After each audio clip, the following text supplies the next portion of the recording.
نواز شریف یا بلاول بھٹو زرداری کی ان کی بڑی جو خواہش تھی، بلاول بھٹو زرداری صاحب بھی جو تھے وہ ان کی خواہش تھی کہ نوجوان قیادت ان کی صورت میں ملک کی سربراہی کرے، لیکن ابھی لگتا یہ ہے اور اس خواہش سے وہ دستبردار بھی ہو گئے، انہوں نے تسلیم کر لیا کہ پاکستان پیپلز پارٹی کی چونکہ اکثریت نہیں ہے، اس لیے انہوں نے یہ آج طے کیا ہے کہ ہم پاکستان پیپلز پارٹی جو ہے وہ مسلم لیگ نون کو اپنا وزیر اعظم منتخب کرنے میں لانے میں ان کے ساتھ پاکستان پیپلز پارٹی تعاون کرے گی۔ بظاہر یہ ایک بیان لگتا ہے کیونکہ خواہشات جو ہیں وہ کبھی ہر وقت پورا ہونے کی ہر انسان کوشش کرتا ہے، اور یہ بہت بڑی خواہش ہے اس وقت جو موسٹ یعنی جن کو اہمیت حاصل ہے تمام یہ پارٹیز میں، وہ پاکستان پیپلز پارٹی کو حاصل ہے، کیونکہ اگر پاکستان پیپلز پارٹی پاکستان مسلم لیگ نون کی حمایت نہیں کرتی تو ان کی جو وزیر اعظم لانے کی خواہش ہے وہ پوری نہیں ہوتی، اور اس خواہش گورنمنٹ ان کی بنتی ہے۔ تو مجھے جو نظر آتا ہے وہ پاکستان پیپلز پارٹی کوشش کرے گی کہ صدارت ان کو مل جائے۔ صدارت نہیں، وہ تو ان کی کوشش وہ لے بھی سکتے ہیں اگر وہ ضد کریں تو، اور عمران خان یا پی ٹی آئی کو مرکز میں حکومت بنانے سے روکنے کی اگر ان کی پالیسی ہو تو وہ آپس میں اتحاد کرنے کے لیے مجبور ہیں۔ وہ مجبوری اور بھی ہے، صرف یہ نہیں ہے کہ ان کی پارٹی حکومت نہیں بنا سکے گی۔ اگر پارٹی نہیں بنتی اور پاکستان تحریک انصاف کی قیادت آتی ہے تو ان کو اور بھی معاملات ہیں جن سے وہ خوف زدہ ہیں کہ یہ ان کی جب عمران خان کی حکومت آئے تو ہمیں پھر ملک چھوڑنا نہ پڑ جائے یا جیل دیکھنی نہ پڑے۔ نہیں، عدالتیں تو کہہ رہی ہیں کہ آپ الیکشن ٹربیونل میں جائیں، وہ لازمی بات ہے، راستہ وہی ہے۔ الیکشن ٹربیونل تو پھر ٹائم نہیں لگا دے گا؟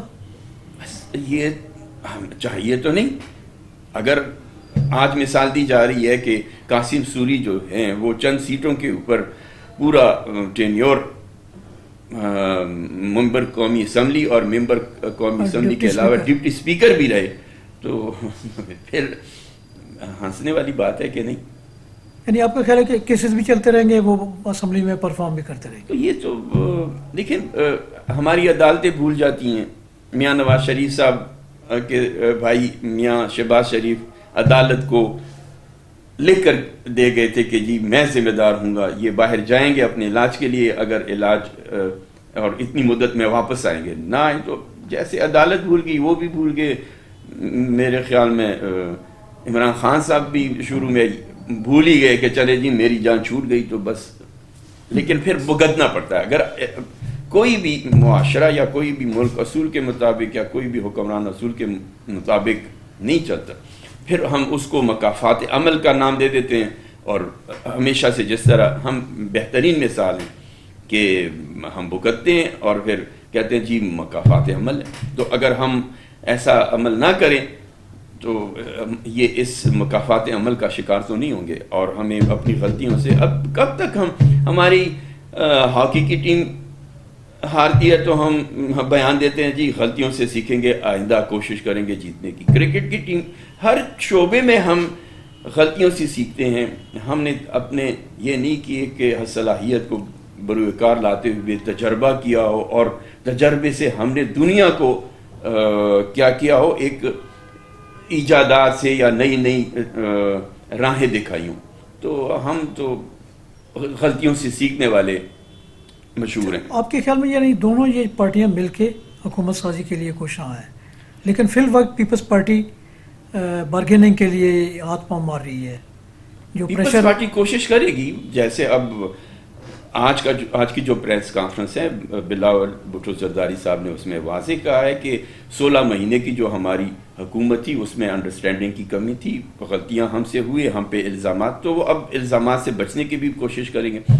کمپین میں دیکھا گیا کہ وہ مسلم لیگ نون کی قیادت پہ یا طرز حکومت جو میاں شہباز شریف کا تھا اس پہ وہ اعتراض کرتے رہے، اور اقتدار کے وقت آپ نے بار بار وہ بات نہیں دہرانی چاہیے کہ کتنے شیر و شکر تھے بعد میں، اور اب پھر ایک ساتھ بیٹھ گئے. تو عوام کے لیے تو یہ عوامی لوگ ہیں، پاکستان کی عوام سے ان کو محبت ہے، پاکستان سے محبت ہے، عوام کے لیے ہر قربانی دیتے ہیں، اپنے لیے نہیں کرتے. آپ کا کیا خیال ہے؟ یہ اپنے لیے کرتے ہیں. یہ تو عوام کے دیکھیں کتنا خیال ہے عوام کا ان کو. واہ، ایسی دنیا میں مثال نہیں ملتی. ہماری جو سیاسی قیادت کسی بھی پارٹی کی ہے، کوئی بھی، وہ ان کا نعرہ عوامی خدمت، عوامی درد رکھنے والے درد دل لوگ ہیں اور عوام سے محبت کرنے والے لوگ ہیں. یہ تو بیچارے رل گئے، عوام کو انہوں نے ہمیشہ سوکی رکھا ہے. آپ کے خیال میں حکومت سازی جلد ممکن ہے؟ حکومت سازی، لین دین یا حکومت سازی؟ اب جو بھی کہہ لیں، بس وہ جب تک معاملات طے ہو جائیں گے تو حکومت سازی ہو جائے گی. اب یہ کون سی پالیسی ہے کہ ہم آپ کو ووٹ دے دیں گے، آپ وزیر اعظم بن جائیں گے، اس کے بعد آپ وزیر اعظم ہوں گے اور ہم آپ پہ حسب اختلاف کا کردار ادا کرتے ہوئے تنقید بھی کریں گے. ملک اور قوم کا مفاد. ناظرین، آپ نے حالات حاضرہ پہ خیالات سنے ہیں، ہمیں اپنا فیڈ بیک ضرور دیجیے. اجازت چاہوں گا. اللہ حافظ. السلام علیکم.